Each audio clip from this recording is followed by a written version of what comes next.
रत्ने कल्पितमासनं हिमजले स्नानं च दिव्याम्बरं नानारत्नविभूषितं मृगमदा मोदाङ्कितं चन्दनं जातिचम्पकबिल्वपत्ररचितं पुष्पं च धूपं तथा दीपं देवदयानिधे पशुपते हृतकल्पितं गृह्यताम् सौवर्णे नवरत्नखण्डरचिते पात्रे घृतं पायसं भक्ष्यं पञ्चविधं पयोदधियुतं रम्भाफलं पानकं शाकानामयुतं जलं रुचिकरं कर्पूरखण्डोज्ज्वलं ताम्बूलं मनसा मया विरचितं भक्त्या प्रभो स्वीकुरु छत्रं चामरयोर्युगं व्यजनकं चादर्शकं निर्मलं वीणाभैरीमृदङ्गकाहलकला गीतं च नित्यं तथा साष्टाङ्गं प्रणतिः स्तुतिर्बहुविधा एतत्समस्तं मया सङ्कल्पेन समर्पितं तव विभो पूजां गृहाण प्रभो आत्मा त्वं गिरिजामति सहचरा प्राणः शरीरं गृहं पूजा ते विषयोपभोगरचना निद्रा समाधिस्थिति सञ्चारः पदयो प्रदक्षिणविधि स्तोत्राणि सर्वा गिरो यद्यत् कर्म करोमि तत्तदखिलं शम्भो त्वाराधनं करचरणकृतं वा कायजं क्रमजं वा श्रवणनयनजं वा मानसं वा पराधम विहितमविहितं वा सर्वमेतत्क्षमस्व जय जय करुणावदे श्रीमहादेव शम्भो इति श्रीमद्शङ्कराचार्यविरचिता शिवमानसपूजा सम्पूर्णम् रत्ने कल्पितमासनं हिमजले स्नानं च दिव्याम्बरं नानारत्नविभूषितं मृगमदा मोदाङ्कितं चन्दनं जातिचम्पकबिल्वपत्ररचितं पुष्पं च धूपं तथा दीपं देवदयानिधे पशुपते हृतकल्पितं गृह्यताम् सौवर्णे नवरत्नखण्डरचिते पात्रे घृतं पायसं भक्ष्यं पञ्चविधं पयोदधियुतं रम्भाफलं पानकं शाकानामयुतं जलं रुचिकरं कर्पूरखण्डोज्ज्वलं ताम्बूलं मनसा मया विरचितं भक्त्या प्रभो स्वीकुरु छत्रं चामरयोर्युगं व्यजनकं चादर्शकं निर्मलं वीणाभैरीमृदङ्गकाहलकला गीतं च नित्यं तथा साष्टाङ्गं प्रणतिः स्तुतिर्बहुविधा एतत्समस्तं मया सङ्कल्पेन समर्पितं तव विभो पूजां गृहाण प्रभो आत्मा त्वं गिरिजामति सहचरा प्राणः शरीरं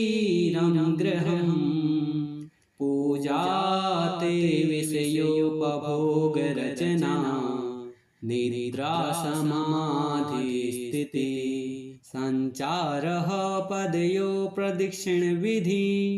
स्तोत्राणि सर्वा गिरो यद्यत् कर्म करोमि तत्तदखिलं शम्भो त्वाराधनम् करचरणकृतं वा कायजं क्रमजं वा श्रवणनयनजं वा मानसं वा पराधम विहितमविहितं वा सर्वमेतत् क्षमस्व जय जय करुणावदे श्रीमहादेव शम्भो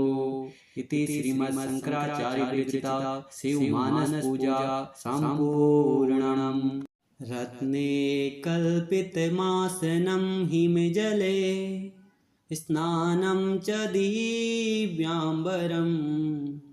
नानारत्नविभूषितं मृगमदा मोदाङ्कितं चन्दनं जातिचम्पकबिल्वपत्ररचितं पुष्पं च धूपं तथा दीपं देवदयानिधे पशुपते हृतकल्पितं गृह्यताम् सौवर्णे नवरत्नखण्डरचिते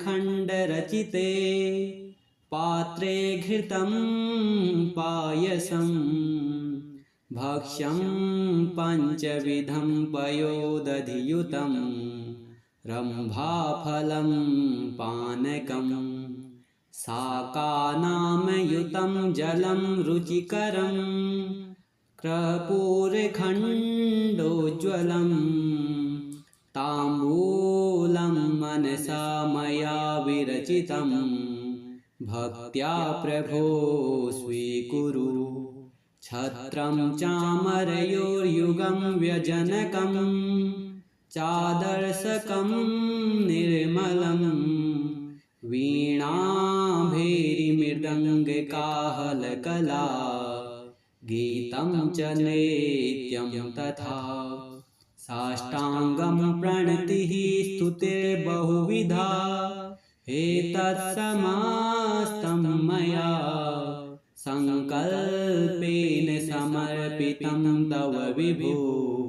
पूजां गृहाण प्रभो आत्मा त्वं गिरिजामतिसहचरा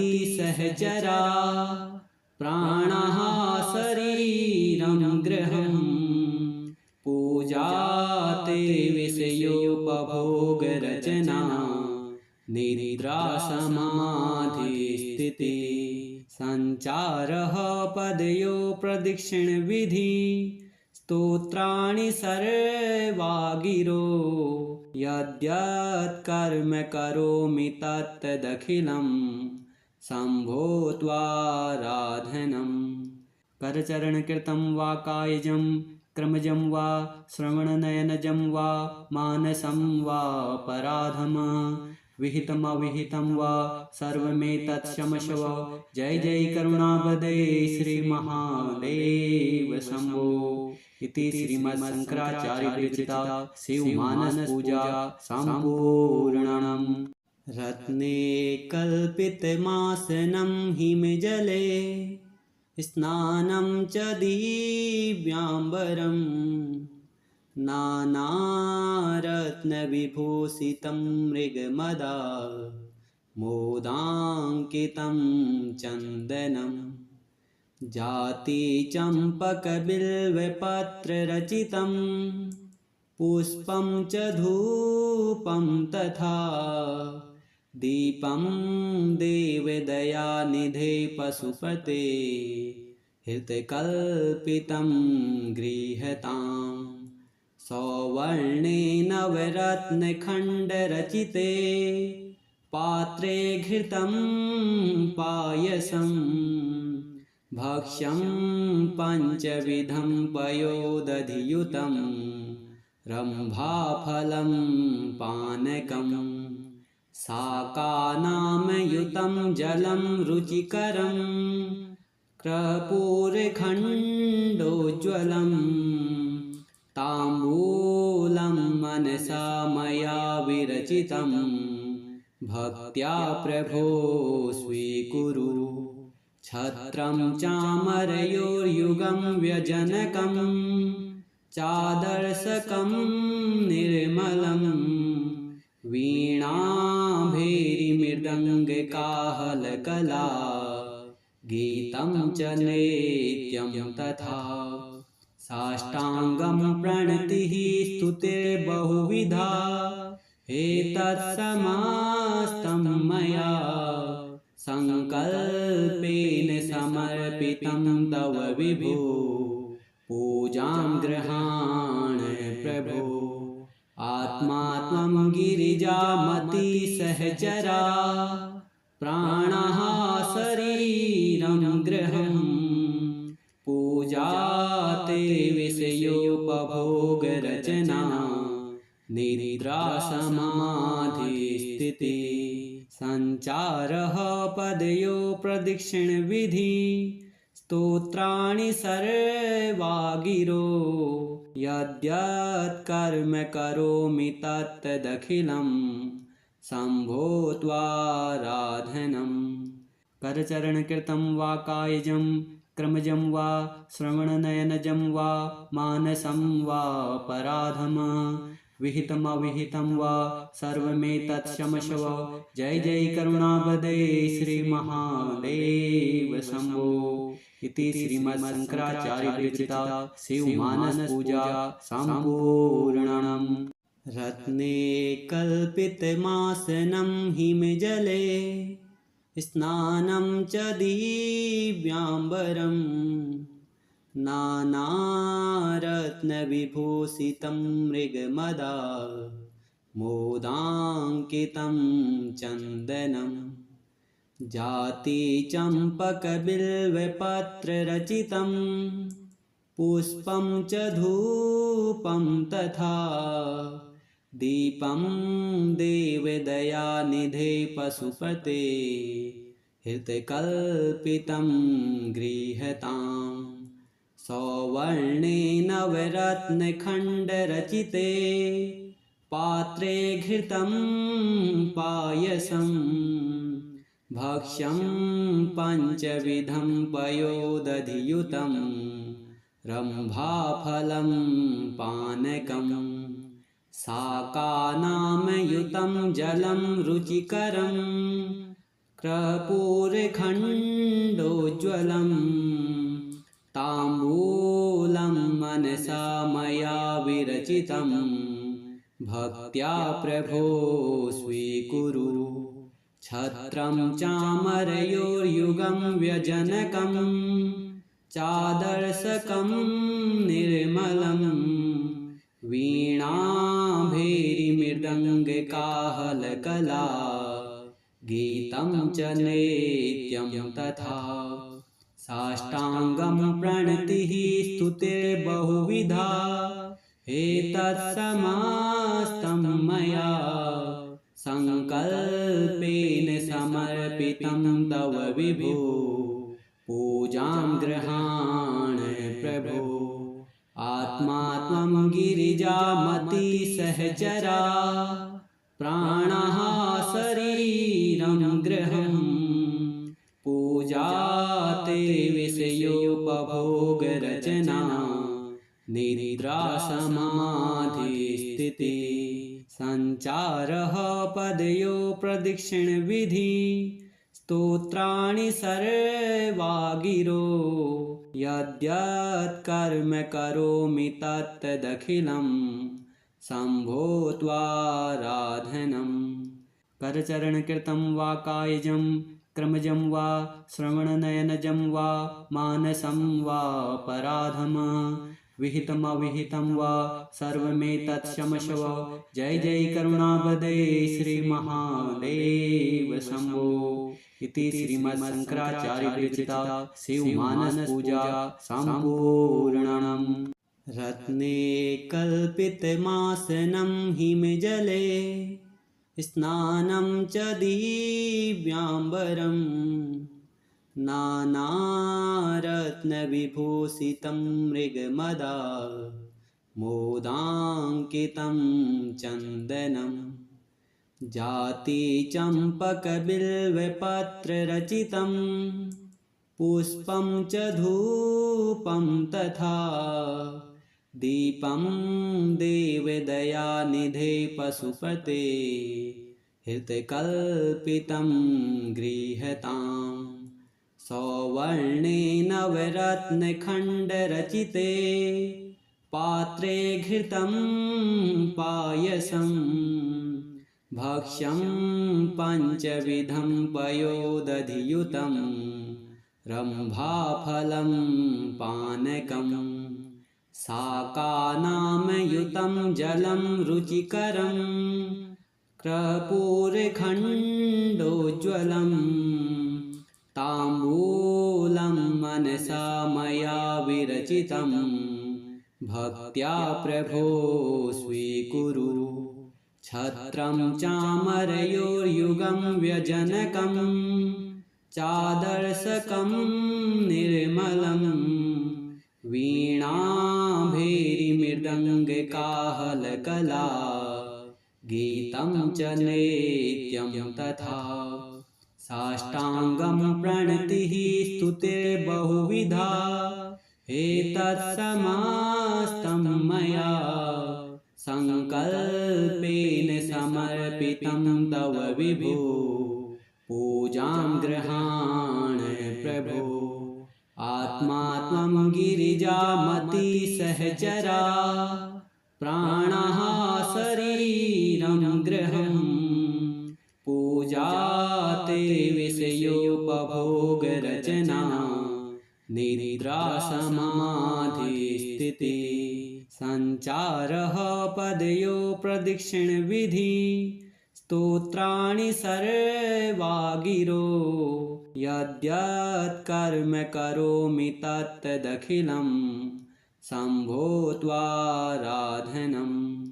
करचरणकृतं वा कायजं क्रमजं वा श्रवणनयनजं वा मानसं वा पराधम विहितमविहितं वा सर्वमेतत्क्षमस्व जय जय करुणावदे श्रीमहादेव शम्भो इति श्रीमद्शङ्कराचार्यविरचिता शिवमानसपूजा सम्पूर्णम् रत्ने कल्पितमासनं हिमजले स्नानं च दिव्याम्बरं नानारत्नविभूषितं मृगमदा मोदाङ्कितं चन्दनं जातिचम्पकबिल्वपत्ररचितं पुष्पं च धूपं तथा दीपं देवदयानिधे पशुपते हृतकल्पितं गृह्यताम् सौवर्णे नवरत्नखण्डरचिते पात्रे घृतं पायसं भक्ष्यं पञ्चविधं पयोदधियुतं रम्भाफलं पानकं शाकानामयुतं जलं रुचिकरं कर्पूरखण्डोज्ज्वलं ताम्बूलं मनसा मया विरचितं भक्त्या प्रभो स्वीकुरु छत्रं चामरयोर्युगं व्यजनकं चादर्शकं निर्मलं वीणाभैरीमृदङ्गकाहलकला गीतं च नित्यं तथा साष्टाङ्गं प्रणतिः स्तुतिर्बहुविधा एतत्समस्तं मया सङ्कल्पेन समर्पितं तव विभो पूजां गृहाण प्रभो आत्मा त्वं गिरिजामति सहचरा प्राणः शरीरं गृहम् पूजा ते विषयोपभोगरचना निद्रा समाधिस्थिति सञ्चारः पदयो प्रदक्षिणविधि स्तोत्राणि सर्वा गिरो यद्यत् कर्म करोमि तत्तदखिलं शम्भो त्वाराधनम् करचरणकृतं वा कायजं क्रमजं वा श्रवणनयनजं वा मानसं वा पराधम विहितमविहितं वा सर्वमेतत्क्षमस्व जय जय करुणावदे श्रीमहादेव शम्भो इति श्रीमच्छङ्कराचार्यविरचिता शिवमानसपूजा सम्पूर्णम् रत्ने कल्पितमासनं हिमजले स्नानं च दिव्याम्बरं नानारत्नविभूषितं मृगमदा मोदाङ्कितं चन्दनं जातिचम्पकबिल्वपत्ररचितं पुष्पं च धूपं तथा दीपं देवदयानिधे पशुपते हृतकल्पितं गृह्यताम् सौवर्णे नवरत्नखण्डरचिते पात्रे घृतं पायसं भक्ष्यं पञ्चविधं पयोदधियुतं रम्भाफलं पानकम् शाकानामयुतं जलं रुचिकरं कर्पूरखण्डोज्ज्वलं ताम्बूलं मनसा मया विरचितं भक्त्या प्रभो स्वीकुरु छत्रं चामरयोर्युगं व्यजनकं चादर्शकं निर्मलं वीणाभैरीमृदङ्गकाहलकला गीतं च नृत्यं तथा साष्टाङ्गं प्रणतिः स्तुतिर्बहुविधा एतत्समस्तं मया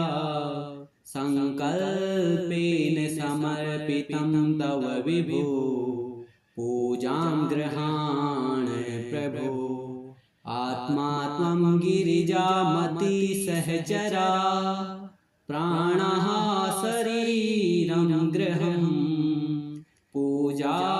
ते विषयोपभोगरचना निद्रा समाधिस्थिति सञ्चारः पदयो प्रदक्षिणविधि स्तोत्राणि सर्वा गिरो यद्यत् कर्म करोमि तत्तदखिलं शम्भो त्वाराधनम् करचरणकृतं वा कायजं क्रमजं वा श्रवणनयनजं वा मानसं वा पराधम विहितमविहितं वा सर्वमेतत्क्षमस्व जय जय करुणावदे श्रीमहादेव शम्भो इति श्रीमच्छङ्कराचार्यविरचिता शिवमानसपूजा सम्पूर्णम् रत्ने कल्पितमासनं हिमजले स्नानं च दिव्याम्बरं नानारत्नविभूषितं मृगमदा मोदाङ्कितं चन्दनं जातिचम्पकबिल्वपत्ररचितं पुष्पं च धूपं तथा दीपं देवदयानिधे पशुपते हृतकल्पितं गृह्यताम् सौवर्णे नवरत्नखण्डरचिते पात्रे घृतं पायसं भक्ष्यं पञ्चविधं पयोदधियुतं रम्भाफलं पानकम् शाकानामयुतं जलं रुचिकरं कर्पूरखण्डोज्ज्वलं